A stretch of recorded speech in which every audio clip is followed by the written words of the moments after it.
Scared Spliff podcast. No, basically, Joanne Richards, she has this library in San Anselmo, California, that her husband is supposedly acclaimed. Her husband is an acclaimed fucking space center fucking lieutenant, and he has all of these crazy stories about like secret space wars and fleets and spaceships and fucking reptilians and shit like that. But the reason why I'm saying this is because she talks about this meeting that supposedly they had at one point of different races of the galaxy.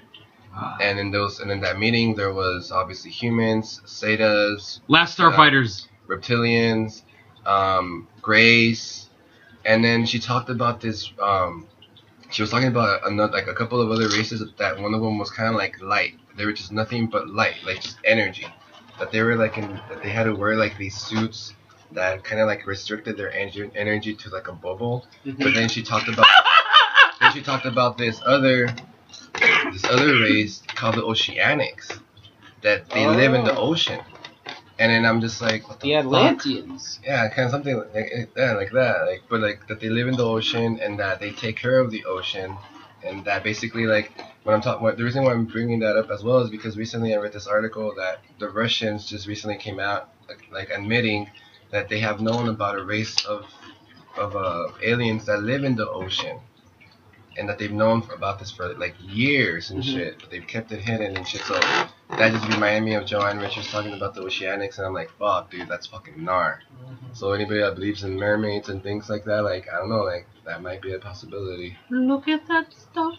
But it is like really sick, dude. Like, I don't know, like it might be just a bunch of people, fighting out of their, ass, and just like which is the appropriate way to do like it. just feeding shit to you and you just eat it. But I mean, like, what's the difference between that and watching Jersey Shore? Yes. Well, or eating Cheetos, or it is a known fact that the mantis shrimp can see in, I want to say 12 or something different like spectrums of light.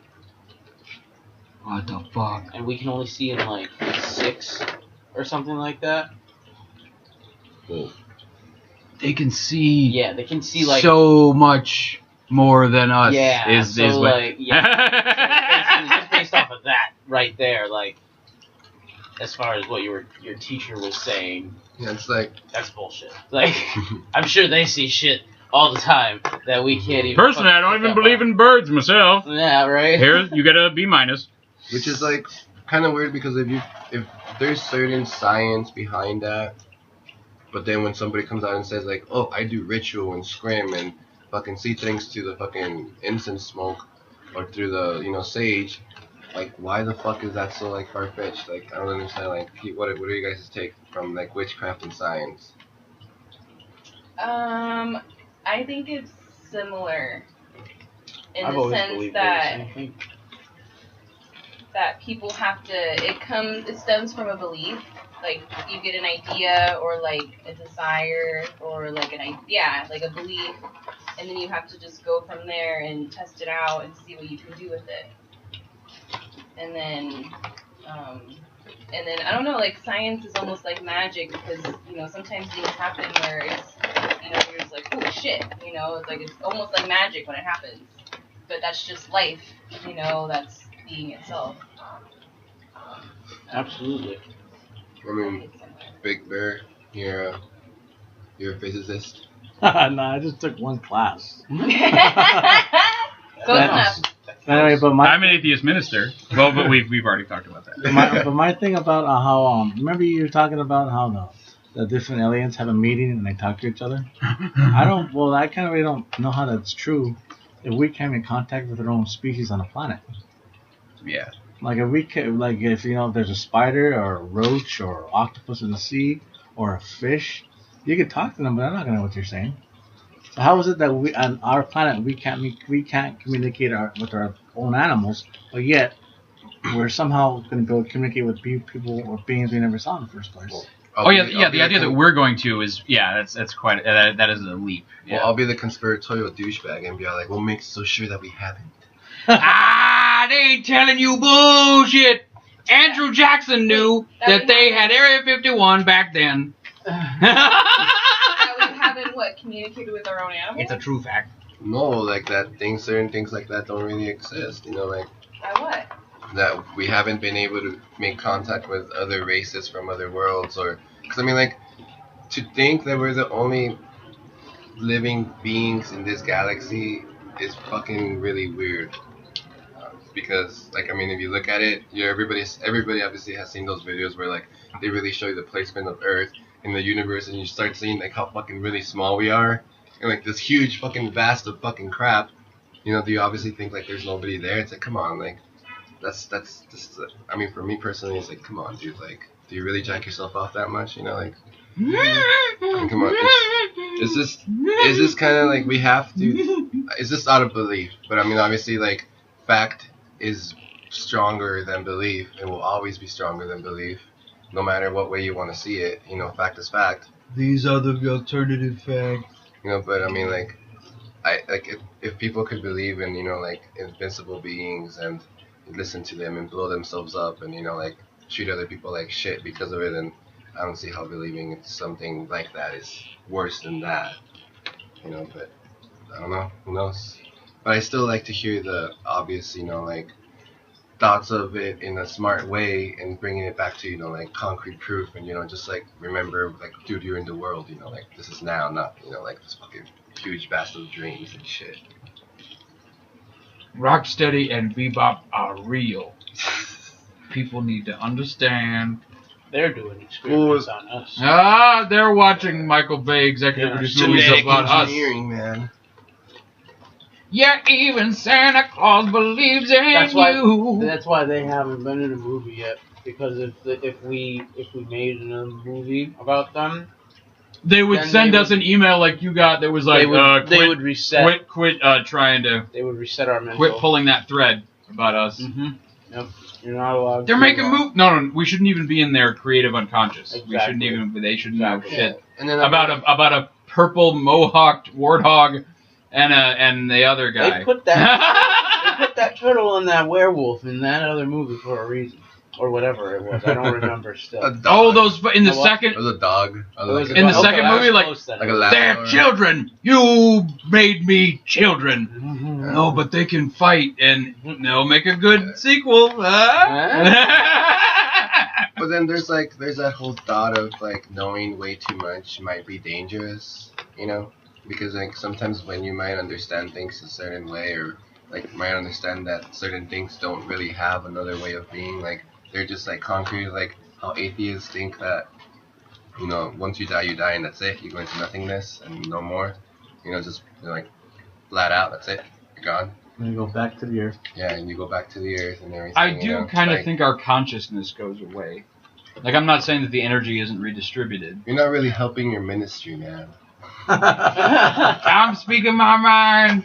I'm speaking my stoned out mind. No, but I mean, like, the whole point of me saying this is, like, people sometimes go mad for knowing way too much, and they start, you know, like, obviously, like, killing themselves and, you know, like, harming themselves or harming others because, like, it's just, like, too much information to their head. So, I don't know, maybe sometimes it's good to not really know the truth because, like, it just starts making you go mad. I don't know. I can attest to that. I believe that's why they use the term insane.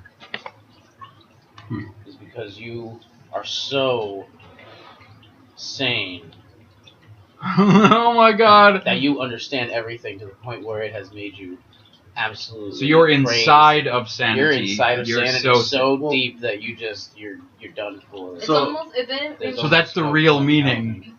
that makes you It doesn't think mean of, that you're scrambled. It means that you're way too Many of my clear. friends on the East Coast have referred to it as a donut of sanity. And that's what you are inside of, is the sanity donut. That's what makes you insane. I need to stay dumb. I don't want the too I don't want much to know too much. Then too that much bring- illumination. Then that brings the question, so, like, if you go insane Don't for tell me knowing- how the murder mystery ends. If you go insane for knowing so much truth and so much knowledge, and that's just like facts that you're knowing, then wouldn't be taken into consideration if you know so much about emotions and how emotions work that you will literally like be depressed because of knowing just how much people like really don't give a fuck when they should. maybe that's why people like commit suicide or like they like have depression problems and things like that, because maybe it's not a point of just like being sad the whole fucking time. Maybe it's just a point of like understanding that it's so simple to get along with one another, to accept somebody else, and then like that people just don't get it. It's just that simple that it just like goes over your fucking head, and it's just like you don't fucking do it. So I mean, like, speaking of that, like hearts go out to Chester of Lincoln Park. Sucks ass, but hopefully we don't keep losing people like that, and people keep thinking that it's something that it's okay, because it's not something that's okay. It's something that's really, really strong. I've had a lot of friends that have committed suicide, that it's not okay, and it's just something that that people should really consider. The same as like drug addiction and like being homosexual or lesbian or like transsexual. It is something that you don't choose, that you don't wake up one day and like you turn off. And it's sadly that people don't really consider it as a reality. I've had a lot of friends that couldn't get help because of that, and they're not here anymore. So I try to speak my mind out about it, because it's not fair. And some things could be not fair and be okay, but this is one of those things that it's not fair and it's not okay. The same as it's not okay to use the N-word. It's not okay to, like, disrespect one another just because it's funny. Like, it's not okay. And this is something that needs to change. But I don't know. What do you guys think about that touchy subject? I think people need to re-examine certain things that they think are funny. If they think that, like victimization and marginalization of the other is, in any form, is okay. I mean, some people think the Holocaust is funny, but I don't know if that's because like they think it's old enough to be funny or something. But I mean, I don't know. It's to kind of come to terms with it, and specifically in the case of there's one person who I know about their viewpoint on this because they're famous and accomplished, and that's that Mel Brooks made the movie The Producers, which is about a scheme involving putting on a musical, an offensive musical about Hitler, to make off with all the backers' money.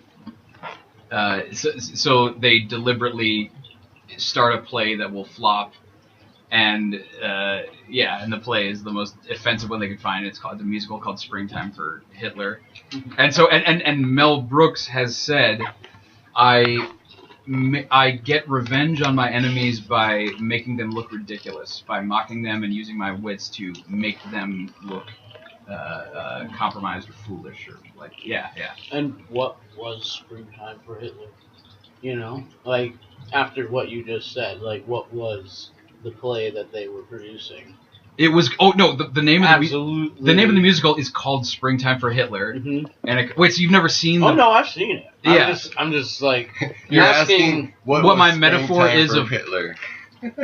Springtime for Hitler was exactly what you just described. It was him making an absolute mockery Yes. of Hitler. Yeah. Like, he was like he's making Hitler look in ridiculous because he just makes this big splashy MGM musical about like. I was gonna say, like, I don't think people laugh at. Obviously, people aren't laughing at the fact that millions of people died. I think they're just laughing at the fact of how stupid humanity was for like going for that. Like, yes. How stupid of you. Because yes, that is where the story goes. The story, it becomes this. It's hailed as this satiric smash hit musical, and that's more what it is. It's just the idea.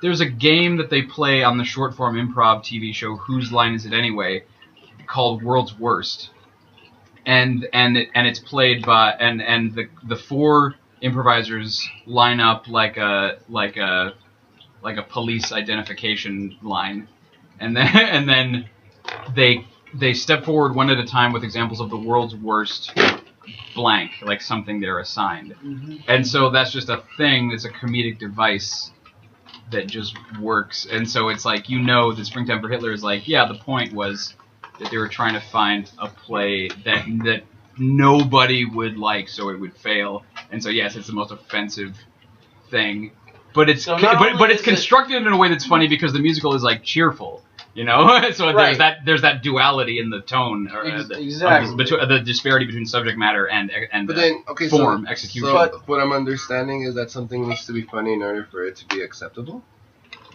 before it could be acceptable and changed. It's an extremely helpful device or tool for getting people's attention or making a point. That The movie sucks. Borat. So then- the movie Borat is a at its core a documentary that exposes corruption and systemic ills and racism and things like that in our country. Will someone tell Dave Chappelle to make a fucking movie about suicide right now? Then fuck. With Nick Swartzen in it and shit. We'll be right back Get Drake with up more this shit. with more. Get off that rope. Don't do it. Diggity, diggity. Survival show. Just it's all commercial and wacky Yeah, and it's 'cause, like, marketable. I mean, and like, it's formatted like Chappelle's show. It's the But see, same. we just kind of made light of it right there. You know what I mean? Like, Yeah, and we're not saying To take ownership over it. That's what humor like is. well, It's a survival. I again, guess like it's you just said. wishful thinking. I just wish there were more programs that helped individuals with mental illnesses, because it's something really heavy, and Absolutely. you know, like we all know somebody that is going through something, and like you can't. I don't know. Not everybody is the same, obviously, and shit, but Exactly. yeah, like it's just. It's as bad as drug addiction. It's as bad as everything else, but I don't know. Only time. And will tell. you know what will help that? If they actually taught that in schools about mental health. Because, like, for me, honestly, like, I didn't grow up being taught that in school by my parents. You know, like, if I had my own, you know, angst and my own depression, obviously they took care of me and they did the best they could, you know, gave me a therapist, put me on medication, you know, whatever. But it's like that didn't help me understand other people whose was worse or not as bad, you know, or different. You know, so I had to learn that on my own, and I had to be taught that by the person with that illness too. Mm-hmm. You know, so Absolutely. it won't be changed until it's actually taught in, you know, like a school system or some kind of, you know, program for people to understand that, because it is a big thing. Yeah. You know, and just like, you know, people with like sexually transmitted diseases, you know, not a lot of people talk about that, but it's a huge thing. Yeah. You know, and it's continuing to happen because nobody's talking about it. Just like mental health, you know, it's continuing to be, you know, like a stigma or like a taboo or whatever, you know, what you call it. Like, but it's just, you know, it's like the same thing.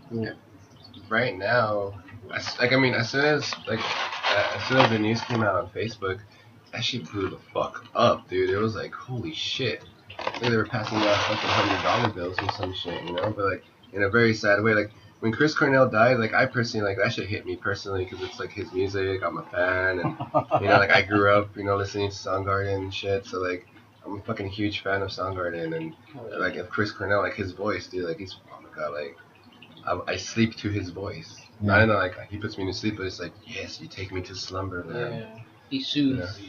Yeah, you know. And then it's not That's where the compliment was. And, I knew the compliment was under the rug here somewhere. There it is. and it's kind of scary because kind of like with teen pregnancy, you know how like they can like not romanticize, but kind of like put like a, I don't know, like it's cool. The fact that there's shows about being 16 or whatever and pregnant is it's disgusting. Yeah. And But it's I mean, nothing like that. No, I'm sorry. I bring that up in the sense that like, okay, wait, I got lost in my thought. But I mean, the thing is that like I just feel that, you know, with the shows like that on Netflix, like that 13 ways, you know, 13 reasons, you know, that I killed myself. To date as a my girl, teenage- You know, oh. like it like romanticizes suicide. Yeah, you know, no, like you know, absolutely. people seeing all these people like, you know, falling all over, like, oh my god, I'm so sad I'm he died. sorry, Like, but like I don't know, that's like- giving an excuse to society and being like it's okay to be a fucking retard. Okay, just because like when the fuck did common sense get thrown out the fucking window where you could Oh, like God. watch something out like in the TV and be like, oh, that's real life. Wait, no, it's not. It's a fucking TV show. No. But it's When did no. But at the common sense same ever go time, on to when anyone you but see the those things on the minority? news, That's they're true. not giving like hotline preventions. There are other kids out there who don't have what you were saying, Oscar. They don't have people telling them that. So when they see like people like that die, they're just like, oh my god, like that person gave up. What the fuck? What about me? Like, maybe I should give up too. Yeah. You know, they're Why not do saying I like keep they're going not on the on? news saying like, you know, like this is the wrong, you know, this obviously Yeah, the wrong yeah. thing. You know, you need to think about what you're Oh doing. yeah, they're only showing you know? they're showing these positive results from suicide, which is you get beloved and jacked off on the news and on social media for a year and a half. You finally get attention. Yeah, Oh you my get God. attention, yes. Oh, So it's like- epiphany. So it's like, I'm not saying that it's, you know, that there shouldn't be like, you know, a spotlight put on it, but it has to be put on it in both In the ways. right light. Yeah, like in both ways. In the right you way. know, like Absolutely. and you know that it's a terrible thing, but you know we need to make sure that we're not like, you know, romanticizing it, Yeah. making it look like, you know, it's a better, you know, that It you're should not be making it more used. It should not be used for selling more Mork and Mindy DVDs. That's not what the Absolutely. what should be. Yes. Well, Exactly. we'll see in a fucking couple of days how much Linkin Park album sold then because of this shit. You And know? I was gonna say also, in lieu of what you were mentioning before about mental health and how you kind of do need to get taught about it, because otherwise you don't know anything about it until you're face to face with it, and you actually have to experience dealing with that.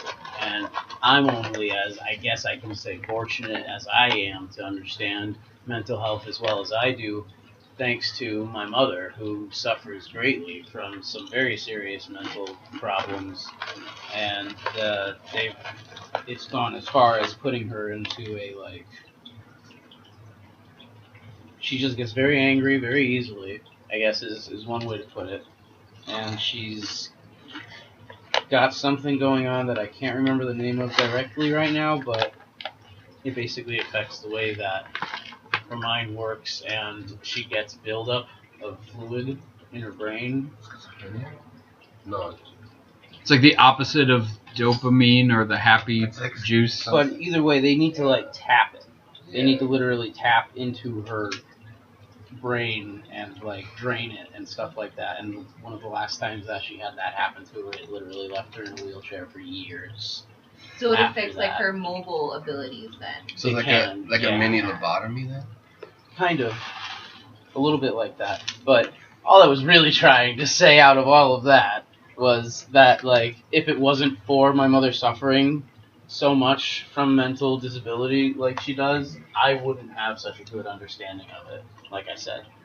So, like, I can totally vouch for what you were saying before about the fact that it really does take getting some form of education about it, at least. Maybe not necessarily hands-on or anything, but if you want to take that step, that's great, because that is a huge, like, niche market that so many, like, help wanted signs are basically posted everywhere up for. Like, people need more people that are willing to be nurses and stuff like that in places like that, because it can be really scary. It can be literally like, and I think, again, because of the way that it's been glorified in film and whatever else, you know, it can kind of remind you of a horror film.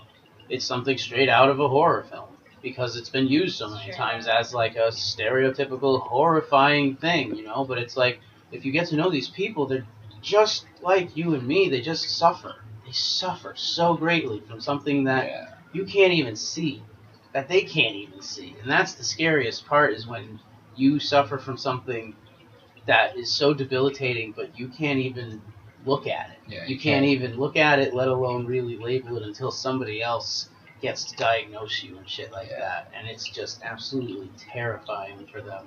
And it's like different steps, because like once you know what it is, you still have to accept it, and then you still have to deal with it, and then you still have to treat it. So it's like it's a long fucking process that that requires a lot of, you know, dedication and love and acceptance, just not from yourself but from the people around you and shit. So like this is like really a big shit that, you know, like some people really need to start considering, and hopefully like not everybody has it, because like not just because like you get sad one day you're like, oh, I have depression. It's like no, like everybody gets sad, you know.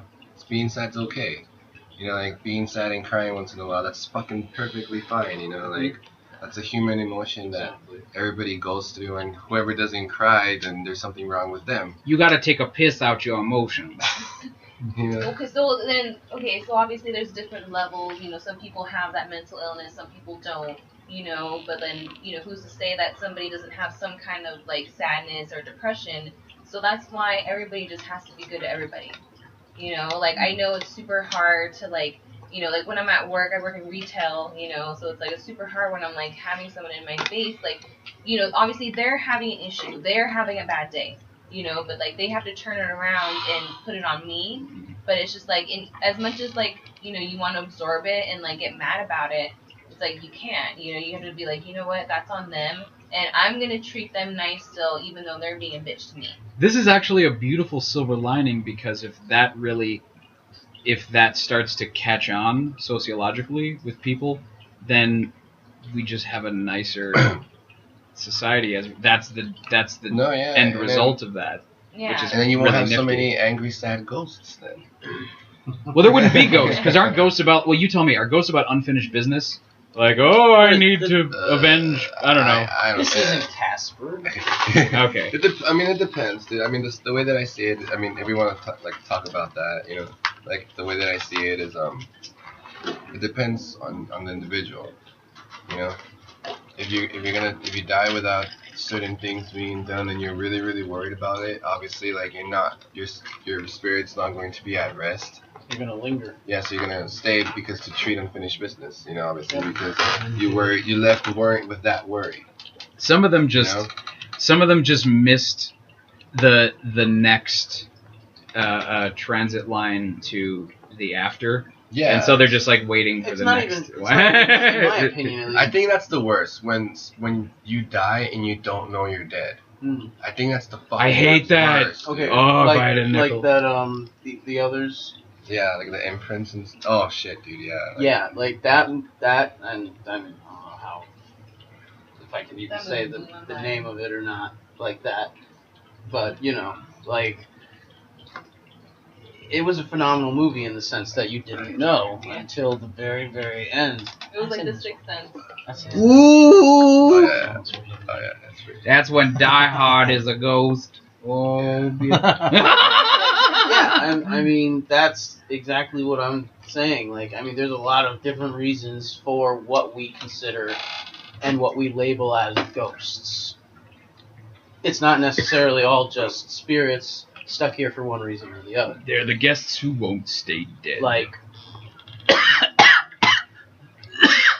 I mean, I don't really have personal experiences with any like. I don't really have personal experiences with any relatives other than just recently my grandmother. Just every single time I'm having a really hard time, like I could smell her, and that's something really unique for me because my grandma had a really unique smell. She had a really strong scent.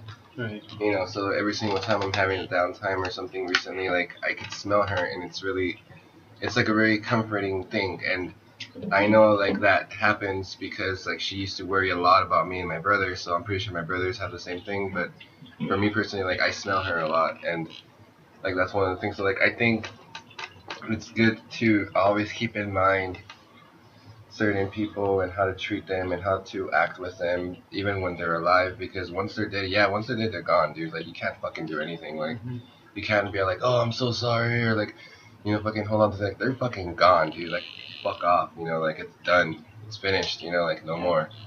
But like it just sucks when there are certain incidents when they carry on and they're just pissed, you know. Like I've had encounters with fucking ghosts that haven't pissed the fuck off because they thought I was in their home, or they thought that they were still like the same as I was, and just really angry, you know, like really fucking heavily angry, you know, like that energy that you feel when a spirit is like that around you. It's like fucking, it's not only fear, but it's like anger.